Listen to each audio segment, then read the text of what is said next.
Tony Phil and North Alabama's Sand Mountain Sam, which is a possum, did not see their shadow. Therefore, we will have an early spring. As always, follow my social media accounts at It's Lielers on Instagram, Threads, and X. And follow me at Lielers on TikTok. Lielers on TikTok. I haven't posted anything recently on TikTok. I was tempted to, but then again, right now I'm battling some demons toxic wise. And I know I speak for most women out there. We tend to be toxic when it comes to our men. And there was something I really wanted to post, but I'm like, let me just wait for these two demons to fight it over, and then maybe I'll either pass or not, But yeah, lighters can be toxic at times. But anywho, make sure to follow my social media accounts. Of course, the most recent video that I have on TikTok is the one of my trip from Helen, Georgia, which I cannot believe it's been a week since I got back. Honestly, I think this week went by so slow for me. I don't know if it's because I'm trying to get back into my usual routine and it's feeling a little bit draggy. I'm not sure. But yeah, this week went by really slow. But anywho, I have a lot of thoughts, so let's just might as well get this show started. Of course, we're starting off with some sad news. If you guys have not seen on social media, one of the great actors, Carl Weathers, who played Grief Karga from The Mandalorian, Apollo from Rocky, and even Dylan from Predator, passed away at the age of 76. Of course, there's so many people out there on social media, a lot of actors, including Sylvester Stallone, even Pedro Pascal, have posted their little tribute to honor Carl Weathers. I actually got to see Carl Weathers like from a distance when him, even Giancarlo Esposito came in and a few other actors came in. Comic Palooza here in Houston, it's like a convention that we have every year during the summertime, and they came in 2021, when Mandalorian was slowly, getting interesting. Of course, Pedro wasn't there. I know it was gonna kind of cause a lot of commotion if he was there, but they had like a Q&A kind of session with the whole people that were at the event, and they were just talking about a bunch of things Star Wars related, and their experiences while they were shooting the series. But yeah, I'm kind of sad I didn't get the opportunity to take a picture with him. I obviously sometimes I do think people are going to live forever, but that's not the case.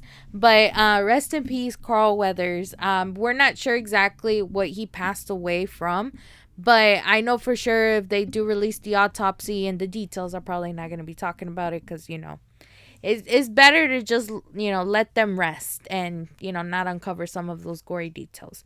But anywho, I had an interesting morning, literally this morning, and I just figured, you know what, the show is called The Thoughts of Lielers for a reason, because Lielers be having some thoughts out there, and it's not just pop culture related, and whenever I do talk about pop culture moments, I dive into my thoughts.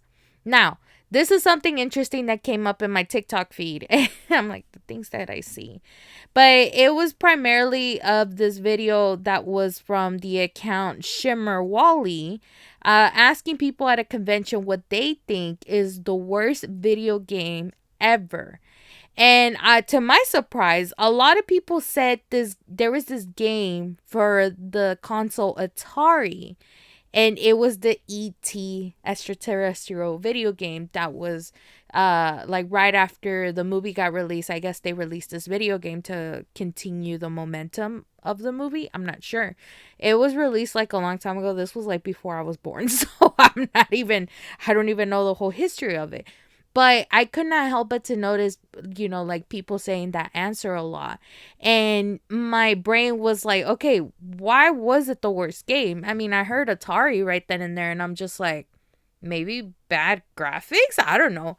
So I started looking it up, and I shit you not, I went into this massive Atari rabbit hole, and I hate it whenever it happens, but the things that I find out was kind of interesting. And you know what, let me go ahead and talk about it on the podcast, because I mean, I could talk about whatever I want, but anywho, the things that I found, like, I found, I guess, people releasing like some of the gameplay, and I can understand why it would be frustrating playing the game. Like, this was not Cuphead level, this was a whole different level. This was like the beginning stages of video games. And so it looks like when you're playing, you're taking the role of ET. And apparently the more you move, the more you end up in this little hole, and the moment you get out, you won't go back in that hole. And that's how it happens. It's like, in a way, it's not a glitch, but it was something that a lot of people could not finish or complete the game because of that little glitch that kept happening. And I kept diving into the whole research of the game, of how it was developed. And I found out that, the game was asked to be developed in a span of 5 weeks. And of course, whenever this time was happening, it was in the 80s. E.T. was becoming a successful movie. And for this game to follow up on this movie, it was right around before the holidays came out. So obviously, you know how companies are when it comes to the holiday time. Everybody wants to get their hands of the most anticipated item. Of course, every year it's always different. It could be the new iPhone, the most brand new Ninja appliance. It could be anything. And every year is always different. So I got to read all about that, and then I also discovered that there was a documentary called Atari Game Over, which is also available to watch on Freebie and or Amazon Prime. That's how I managed to watch it. It literally interesting morning for me. I learned that Atari also, like, because of the failure of the game, they eventually buried almost 800,000 Atari games, including ET, in the middle of nowhere of this small town called Alamogordo in New Mexico. Of course, that's the same place where the first atomic bomb was tested by Oppenheimer and the United States. So I'm like, okay, what the hell is going on? But after watching the documentary, I came to realize that, Atari obviously failed as a company due to them rushing the game that could have left them standing to this day if it was developed in proper time. Because of this, Nintendo rose and dominated the gaming field. Like, all the video games, are basically known by that. And then eventually Xbox and PlayStation did rise, but I feel like they're Atari's legacy. So there's something good that came out of Atari, but at the same time, the way how it went down was kind of bad. And a lot of people that grew up playing the Atari video games always wondered, like, whatever happened, because apparently everything Atari related started disappearing. And then, when we discovered that, there was like a burial site of these video games, back then people thought it was just a myth, it was just a rumor, it didn't happen, because obviously Atari denied the allegations of what was going on. And once I watched the documentary, like I said, they did find the games and everything. And this all happened in 2014. This was literally 10 years ago, and I'm barely finding this out. And so I got to see the reactions of, fans that actually either drove or flew to New Mexico to witness the burial site, and hopefully finding evidence that the Atari ET game actually did exist and was actually buried. And so once I saw that, I was like, well, that kind of, closed a rabbit hole, because my curiosity went all the way down to all of this research. And you know what? Let me go ahead and give you guys that history lesson. So now, the more you know. Now you guys know the history of what caused the failure of Atari. Apparently, there was also like a video game crash of 1983, if I'm not mistaken. And, there was like so many video games out there that were so bad quality that not a lot of people were buying it. And I'm just like looking at this now, and it's like, it's not even a crash that we're going through. It's more like video games nowadays is just not catching people's attention. And that's my personal opinion, because again, there's not a game there that exists right now that is like, I need to play this on an everyday basis. Of course, the most anticipated game right now is GTA 6. There's other games that, Xbox, PlayStation, even Nintendo are re-releasing. They're just redoing it all over again. And these are like older games that came out in the beginning stages of either Xbox, PlayStation, or Nintendo. But it's just crazy how, like, what is there next to do? What's the next game? Of course, people are still playing Fortnite because that was something new that a lot of people were not exposed to, is like battle royale games and all of that. And now that GTA 6 is going to be coming out, like, are we going to be having like games that are RPG, but also, like, in a big ass map that you can get lost to? That's why a lot of people are excited for GTA 6. But I don't know. It was a big, massive rabbit hole that I went through. And I was like, you know what? Let me just go ahead and talk about it. But now y'all know. Now y'all know. So let's go ahead and move forward with the rest of the show that I have covered for y'all. Another random news that I actually discovered. This was actually a video that I saw on TikTok. I didn't tag the person because I lost it already. But apparently somebody's making Louis Vuitton Frenchie keychains. And as a Frenchie owner, I'm like, I kind of want one. But then again, and this is why I kind of like, started looking into things. I actually found out that somebody's making it. It's not actually Louis Vuittons themselves that are making it. But hey, just saying, if they do, they're probably going to overprice it like, what, $300 just for a damn keychain. I did went to see it if Louis Vuittons was making it. But instead, I ended up finding a link from Etsy. And I'm just like, me personally, I don't trust anything from Etsy. I don't order anything from Etsy because sometimes they're like Temu. They're just hit and miss. And then I also seen videos of people saying, oh, well, this is how you can make money, but not really work. And then they start like connecting like some kind of website to an Etsy account. And then, when people are looking up, let's say random shirts, random calendars, whatever the hell it is, once they buy it off of Etsy, they're giving this person like so much money on profit without having to actually do the work. And I'm like, you know what? No, I'm not doing all of that. I'm like, and I still haven't even bought anything from the TikTok shop. That's a whole different thing too. And it's like I be getting like discounts or like offers saying, oh, like first time users get 40% off. I still haven't even touched that. I've seen people buy things off of it and they're like, oh yeah, they're good, this and that. And me, I'm like, I don't know yet. And same thing, I have bought things from Temu. They are hit and miss, and I'm tired of getting some misses. So I'm just like, you know what? Not doing it again. And so if you ask me where do I buy my things, obviously Amazon. But, eventually, though, I will say, I'm not saying I won't touch some of these websites. Eventually, I will try to buy something from the TikTok shop. But again, it just has to be too good to be true for me. I'm like, let me just try it. I do have something on my wish list, but I'm not going to say it because I don't want to jinx myself just yet. But if I do have the money for it, I might buy it and then I'll be like, hey guys, I finally got it. That'll probably be the item I might get. You'll see eventually. Again, I'm not going to spoil it just yet. But anywho, let's go ahead and move on. So we do have some news from both movies, television, music, and wrestling. So stay tuned. We're going to go ahead and kick off with movies, of course. I have a lot of Sonic 3 news. This is something I'm already waiting for because I mentioned this earlier. There were rumors that supposedly Hayden Christensen was going to be the one that's going to be voicing Shadow in the next Sonic movie. But again, these are still rumors. They have not been confirmed. But there are confirmations that I have for you guys. Jim Carrey has announced that he will be returning as Eggman. So that is great news because I was wondering about it. But also returning to Sonic is going to be Ben Schwartz, who does the voice of Sonic, Idris Elba, of course, who does the voice of Knuckles, and James Mars, who plays Tom Wachowski. If you do not remember, definitely go watch Sonic 1 and 2. There are also more other actors that have been confirmed into the movie. Some of these that caught me by surprise. One of them was Kristen Ritter. Again, she was Jane in Breaking Bad, but we also know her as Jessica Jones in the Marvel series. We also have other actors like Cristo Fernandez, Isla Brown, James Wolk, Sofia Pernas, and Jorman Tacone.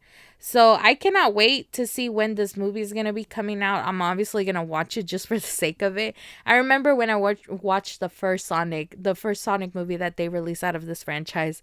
It was like, I was expecting more like grown people like me. You know, again, we're talking about Atari. I'm pretty sure some people like play the Sonic game.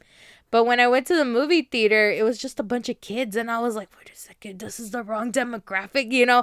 But hey, I'm a child at heart, so obviously I'm gonna watch Sonic 3. I don't care if it's a child movie.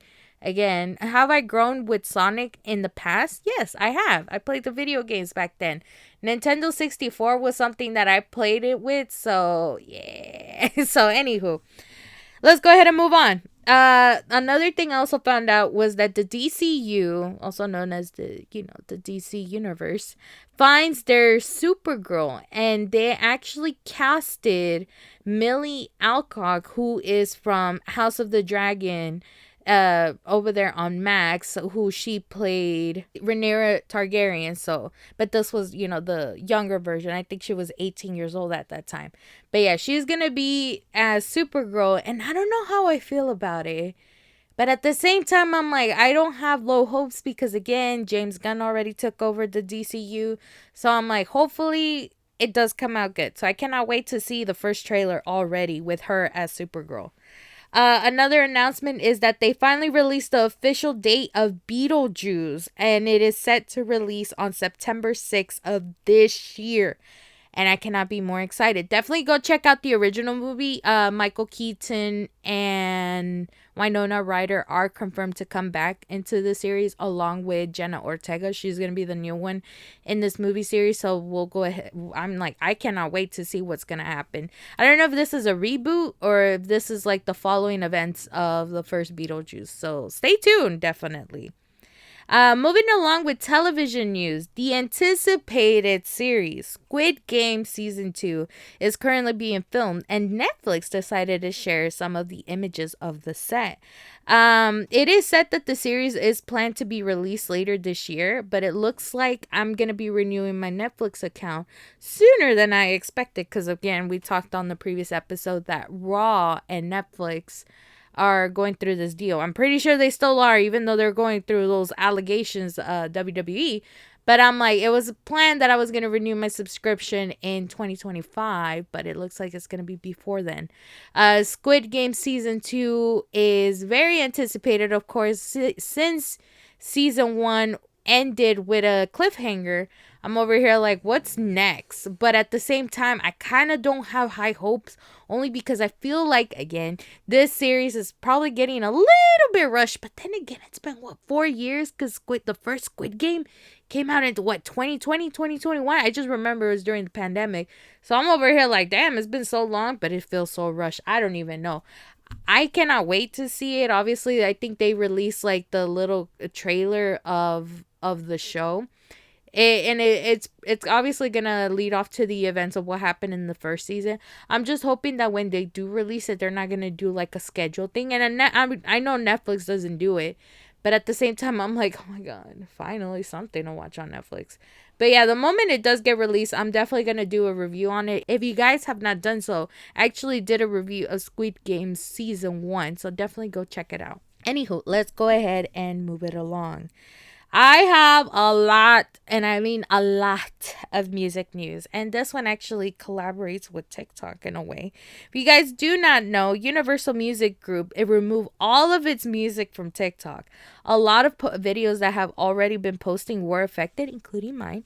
And they are currently just muted. You guys have TikTok accounts with some of that music. They're just muted. You don't hear anything from it. Kind of sucks for those that actually have a ton of videos that have that song. Me, I think I only had maybe 3 or 4. I want to say 4 videos of music that involved UMG. So I'm like, I had no choice but to change some of the audio, so now it feels off at the same time. This happened due to a licensing agreement between UMG and TikTok, which expired, and a new deal could not be reached. Some of the videos that I had included like artists from Lady Gaga, Rammstein, Ghost was in there apparently, but I don't think it was mostly all of them because like Rammstein's song that I had in the beginning was Sone, because I posted the video when I went to go see them in concert. And that song obviously got removed and it was muted. And then I changed it to Rammstein's Du hast. And that one is still there. That's why I'm like, And then for Ghost, most of their music got removed, but then there's this song that I use, Kiss the Go Goat, and that one's still there. So that's why I'm like, okay, that one didn't get defected. But yeah, it's a lot of artists that, apparently are involved of UMG, and it's just not like record label wise, it's just the company itself that owns it. Obviously, like, the most notorious and famous ones is for the Swifties out there. Taylor Swift songs got removed, so your girl's no longer on TikTok. I did see a video that was also posted on TikTok by the band One Republic. I'm not sure if you guys remember. I listened to them. And then I believe the lead singer, I don't know if he did like a sound effect while he was singing one of his songs, which was Counting Stars. And you hear it and it's so hilarious. And I'm just like, you know what? I'm just going to use this. And that's what a lot of people are doing. They're just imitating the songs with their version, even though a lot of people can't sing. And I'm just like, this is a really good time for independent musicians to put their music out there on TikTok. So y'all heard it. Y'all heard it here. Me personally, I'm like, which is good. It does put a lot of promotion for there. But if you think about it, it's like, it's kind of sad because I feel like TikTok was probably saying that UMG is asking for so much money. But then again, it's not like TikTok's also giving them that money for the artist. It looks like it's just giving it to the company itself. And people have been on the discussion whenever they were asked, like, oh, how do you feel about the music being removed on TikTok? It's like they also feel like the artists are still being underpaid, of course, if you think about it. Like they don't, like artists like on Spotify, for example, they only get like a few dollars, maybe cents per stream. It's not a lot, but at the same time, I'm like, sweet Jesus, even artists can be broke, but still. Yeah, so that's what's happening. I don't know if even this could lead to a discussion that maybe AI generated music is going to be dominating TikTok. Well, what did I start the episode with? Another AI generated music. So, but anywho, we'll see how long that goes. I'm not sure if there's going to be less people using TikTok. I highly doubt it. But at the same time, it's more like artists are not getting benefits from their music being promoted on TikTok. So it's like, we'll see. If they do come back, obviously I'm switching my music again. But in the meantime, we're just going to have to deal with what we can. Oh, well. Anywho, let's go ahead and move it along. I know I've been talking about TikTok a lot, but I'm like, I have been getting a lot more videos from Slaughter to Prevail's Alex the Terrible. I don't know why. It's either I get videos from their actual account or Alex the Terrible. And if you guys do not remember, I was talking about him whenever Hottie Homeboy, Alex the Terrible, decided to throw himself in a pile of snow during the freeze. But this video that came across on my TikTok feed, it just happened literally, a day or two. He posted, Alex the Terrible posted of himself and the rest of the band meeting Corey Taylor. And you can see the fanboy look on Alex's face as, the band is like having like a casual conversation with Corey, who appears to be sunburned on his neck. I'm sorry. I'm like, I could not help but to notice that. I'm like, my boy, but obviously they're doing like outdoor concerts, so I don't blame him. But during the whole conversation, I couldn't help but to also notice that Corey mentioned, quote, Dustin, our drummer. That's what it sounded like. I don't know what other name rhymes with Dustin. And I'm over here like, this better be the Corey Taylor solo band drummer and not Slipknot, because it looks like whenever they're having that casual conversation, then Corey was like, look, I got to get on stage right now, but not like rushing the conversation, but just respectfully telling him, look, I got to go. But he wasn't like in Slipknot outfit or anything. He was just regular him. So I'm like, I'm assuming it's just his solo band. But obviously when I saw the the video from Alex the Terrible's account, the comment section, everybody was like, did Corey just spill the beans on the new drummer for Slipknot? And I'm like, I don't think that's the case. So yeah, there's that. But also, Corey mentions that his son, Griffin, is a fan of Slaughter to Prevail. So, and that I feel like you could tell on Alex is just like, oh my God, I can't believe it. Like he's so geeky and I love it.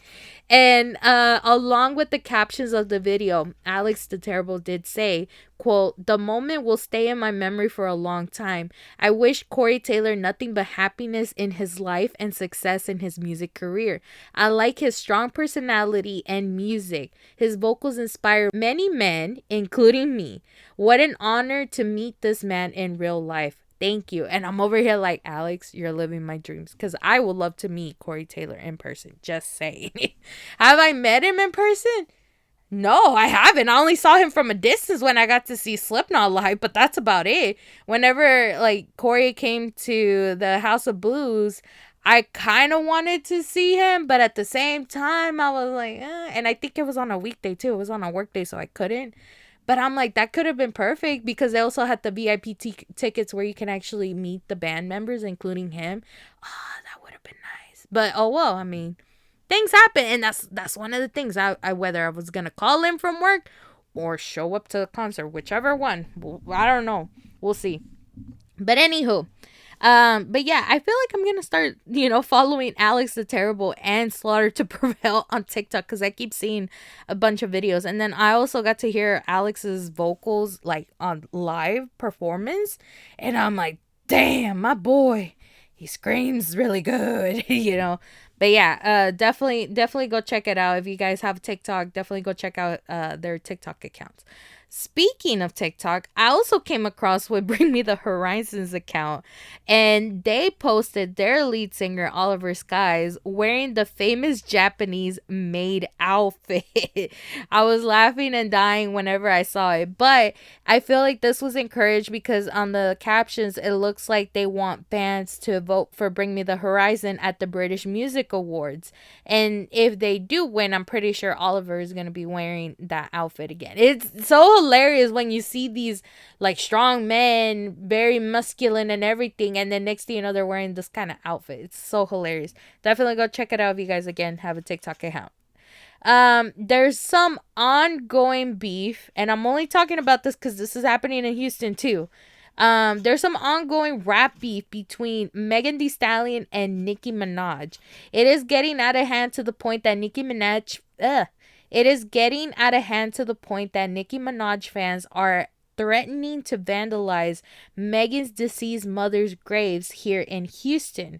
The cemetery got concerned, and they said that they had no choice but to increase the security there to prevent from that happening.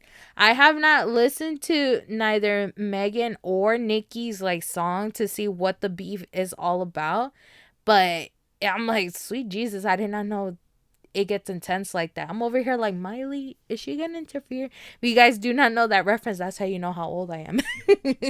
But anywho, and speaking of music, the Grammys is coming up. I'm letting you guys know, it is happening today, Sunday, and then I think Super Bowl Sunday is also today. No, I think it's next week. I don't even remember. But anywho, the Grammys is supposed to be happening tonight. However, I did find out that the best metal performance will not be televised. So there's no point in me watching the Grammys. I'm kind of sad about it. But they will announce the winner. I don't know if it's going to be online, whatever it is. It's kind of sad where the category, whether if it's rock, metal, are not getting that much fame than, other categories, which is kind of sad and unfortunate. But anywho, I'm excited, and I cannot wait to hopefully next week announce the winner of it. I'm still rooting for Ghost. No matter what people say, I'm rooting for Ghost because they're going up against Slipknot's Hive Mind, and I'm not a fan of it. So I'm just saying. And I mean, good luck to the rest of the bands. I won't be surprised if they win and not Ghost. So we'll see. Anywho, let's go ahead and talk about wrestling. We have a lot of wrestling news. One of them is because this is like basically the episode after the events of the Rumble, meaning that Raw and SmackDown, including NXT too, can be really intense. It's Raw after the Rumble, or Raw or SmackDown after the Rumble, whichever one. But here we have a lot of wrestlers signing to different brands. Of course, I mentioned on the last episode Andrade came back. Or maybe I didn't mention it. I didn't mention this, but Andrade actually came back competing at the Royal Rumble. So now it's like, oh, where will he go? Where is Charlotte at? Well, from what we thought, Charlotte was currently in SmackDown before she got injured. So we were thinking that Andrade was probably going to be going to SmackDown, but in this case, on Monday Night Raw, he actually signed a contract for the brand. And so we're over here thinking, like, does that mean that Charlotte is going to be going to Raw whenever she comes back? Because they are married, and it's not like a law or like a rule.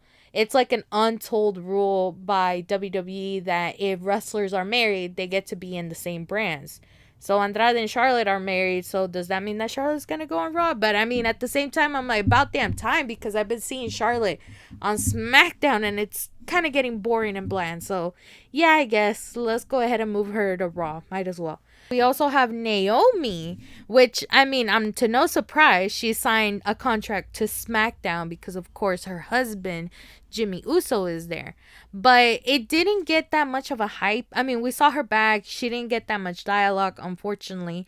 And I'm just like, oh, God, things are not looking right from what we're seeing. But not only that, then that kind of settles the whole thing, like, oh, is WWE and TNA having this whole Forbidden Door thing that we don't know about. And it turns out that no, I guess for right now that's not the case, because now Naomi is officially in WWE and no longer in TNA. But the reaction, again, it wasn't that big. And then next thing we also know is that Tiffany Stratton from NXT signed a contract on SmackDown. So it's like, oh, okay. And that one had a little bit more hype because then Tiffany Stratton's over there going up against Mia Yim, or also known as Michin. I don't even know.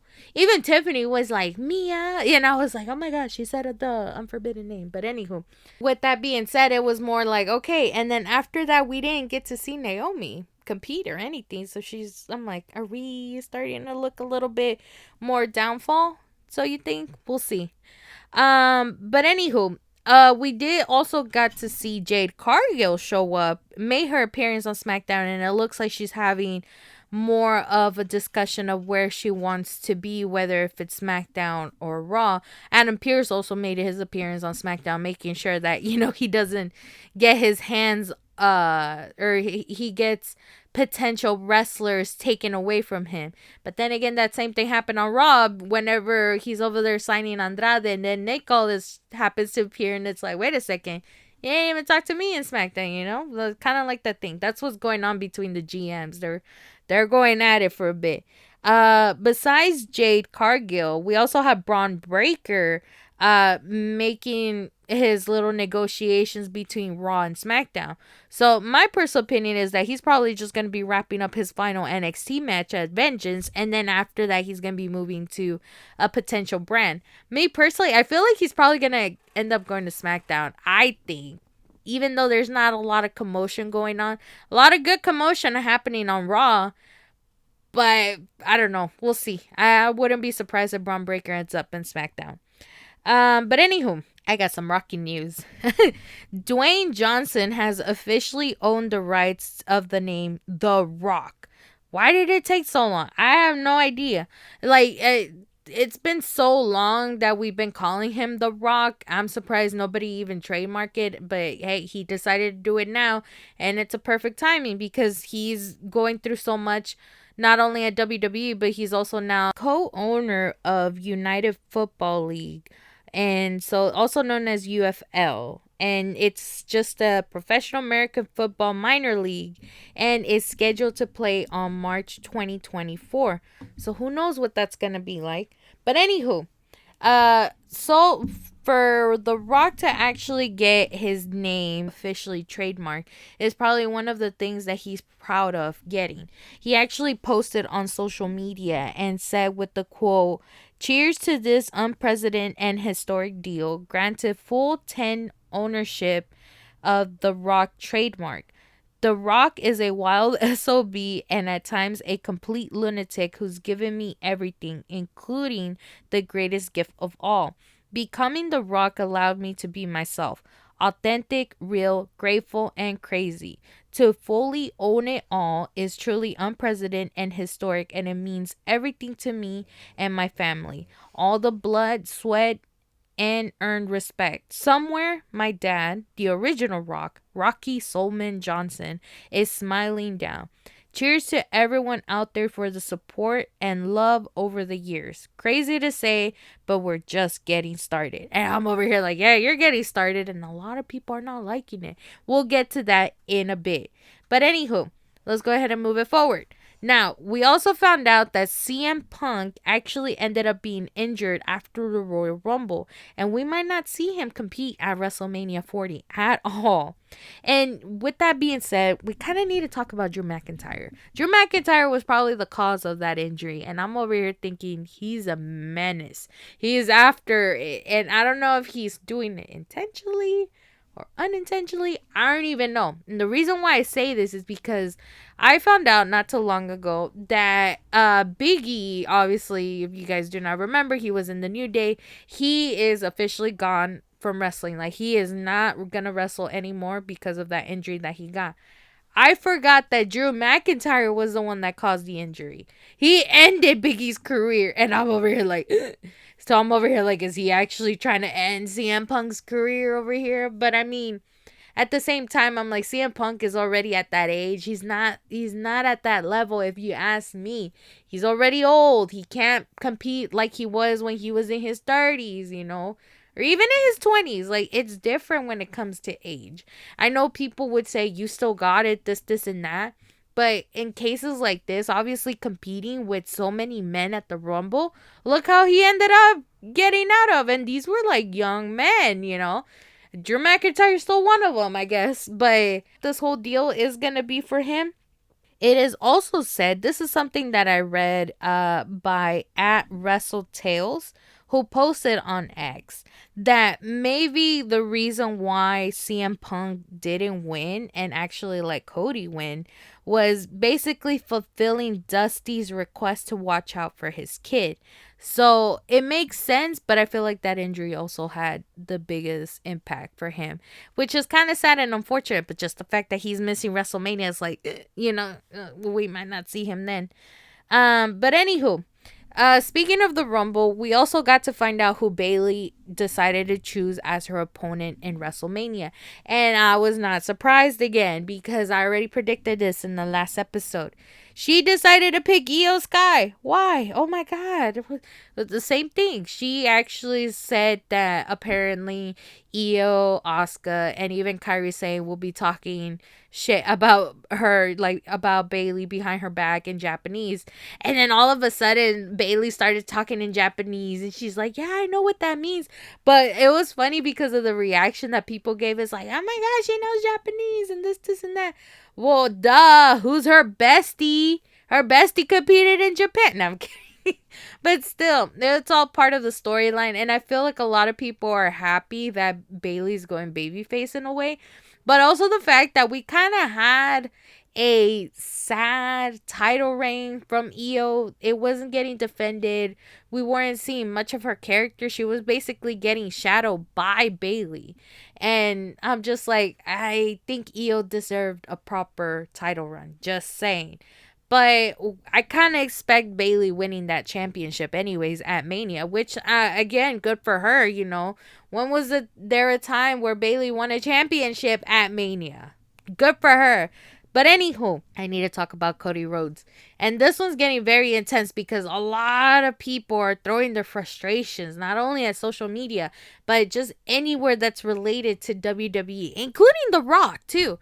Including Papa H's social media account. There's so much hate going on, and this is why. So again, SmackDown was basically packed. Again, we had Bayley make her announcement, and then Cody Rhodes showing up to see who he's going to be choosing for his opponent at WrestleMania as well. And this all happened in Birmingham, Alabama, just so y'all know. I was kind of sad and depressed that it was all happening there. And I wasn't there. And even the fact that The Rock showed up. Yeah, The Rock showed up too. But anywho, let's get to that. The Rock showed up and, like Cody was having that whole dialogue. And I was so confused of what was really, really going on.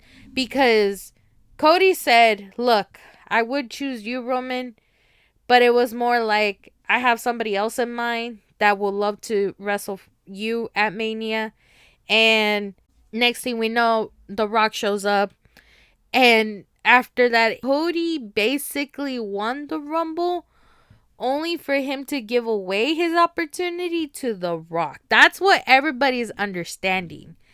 And I've talked about this whole discussion on the previous episodes where it's like it makes sense for The Rock and Roman to go up against each other because it's a family thing, but the championship should not be involved because again, it has nothing to do with the championship. Now, there's so many speculations because it didn't say, like, Cody didn't say he's giving away his opportunity. But he's just saying, look, Roman, this is your opponent at WrestleMania. Because The Rock and Roman Reigns are going to be headlining the event. That's going to be the main event. It's The Rock versus Roman. That's it. For the championship, I don't even know. Probably. Who knows? But that was basically what Cody said. Now, with that being said, is Cody gonna be going up against Seth Rollins? Because Seth was over there begging him, like, choose me. Like, this is the title. He's been defending it, this, and that, whatever. It makes sense because, again, when Cody debuted, he did went up against Seth Rollins. He did beat him. So there's the chances high over there for WrestleMania. But then again, other people are also speculating that maybe there's gonna be The Rock versus Roman Reigns versus Cody Rhodes, a triple threat match at WrestleMania, and then Cody gets to finish his story. But again, I don't know what the whole case is about. I feel like eventually we might find out as the event gets closer. Or my other theory, this is mine, that maybe it's gonna be Cody versus Roman for the championship at Elimination Chamber. Maybe. I don't think that's going to be the case again because I feel like Cody is going to march straight to WrestleMania, but he's going to go up against Seth Rollins. I feel like that's the most safest thing. And I feel like we might not even know until obviously Monday when it's actually officially confirmed. But everybody started throwing their anger and frustration on social media. I've been seeing a bunch of TikTok videos of everybody saying Cody is not going to finish his story. He needs to finish his story. But WWE fucked him up. And he's not, it goes on for like, I don't know how many videos. Now, I've seen, on the comment section of Triple H, everybody just going up against Papa H saying, hey, like, how could you do this to Cody? This, and that. And then WWE posted a video of CM Punk, having like a interview session. And then he sees Jade Cargill from a distance. And then, he goes, says hi, they have a moment, whatever. In the comment section, everybody's talking about Cody. And it's like, nobody cares of this whole moment that's going up again, like going on with CM Punk and Jade Cargill. Because again, they work together in AEW. Everybody's just pissed that Cody doesn't get to finish his story. And I'm just like, damn, people, like, I've never seen so much support for Cody Rhodes now. And it's good. But at the same time, I'm like, what the fuck is going on with the writing people? I don't think this is intentional. I feel like, again, I mentioned this before, The Rock and Roman Reigns was something that was supposed to have happen like last WrestleMania or even the year before, but it got delayed and it's happening now.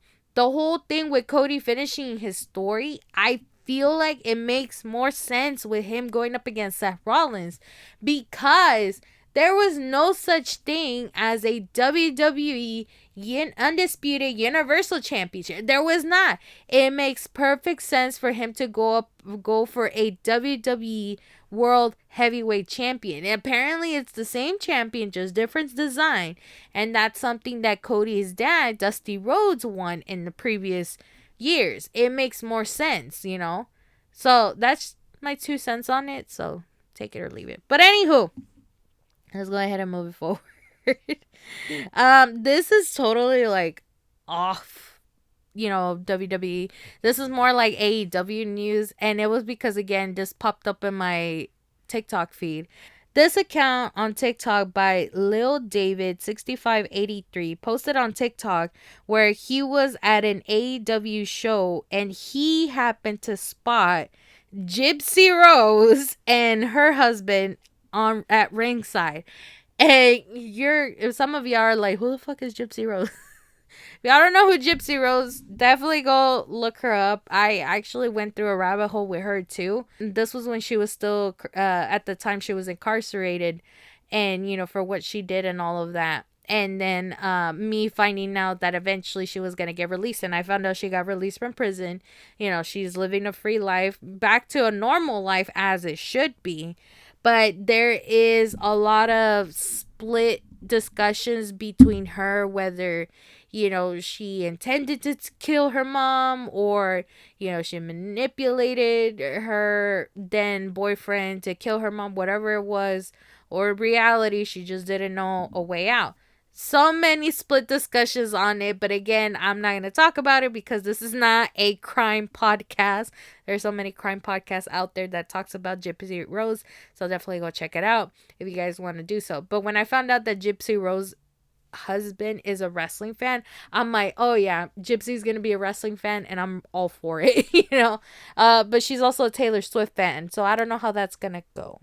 But anywho, with that being said, that basically concludes everything that I had covered for this past week of pop culture, and that wraps up this episode. It's kind of short, but at the same time, I'm like, there's not much going on with pop culture. Mostly everything is just politics, and we don't cover that at all. But I hope you guys did enjoy this episode. Of course, make sure to follow my social media accounts at It's Lielers on Instagram, Threads, and X. And make sure to follow me on TikTok at Lielers. Lielers on TikTok. I do repost a lot of videos, just so y'all know, on TikTok. Maybe if you guys do follow me, y'all might see it. Some of the videos make no sense. Some of it are hilarious. Right now, I've been having videos of real estate on my feed, and I'm like, bro, I am too broke to even afford a house. I don't think everybody understands that a lot of millennials and even Gen Z are not able to afford a house on their own. So TikTok, if you're listening, stop sending me real estate videos unless if you're planning to send me like a multi-millionaire that's willing to give me money and pay off my debts. Sure, go for it. But other than that, I'm not planning to buy any real estate anytime soon. Maybe an apartment, but even then, I'm like, oh God, no. But yeah, my TikTok feed is starting to get very imbalanced. It's just mostly videos of that.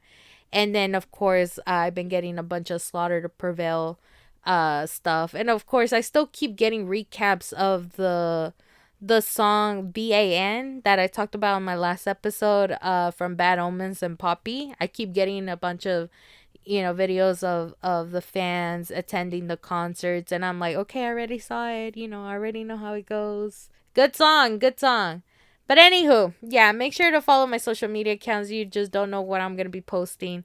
Again, there's so many things. And then, of course, like on Instagram, for example, I finally posted all of the on my highlight reels of my trip. So not only you get to see my trip to Helen, Georgia, but you also get to see when I go across Alabama, including last year's road trip when I went to New Mexico.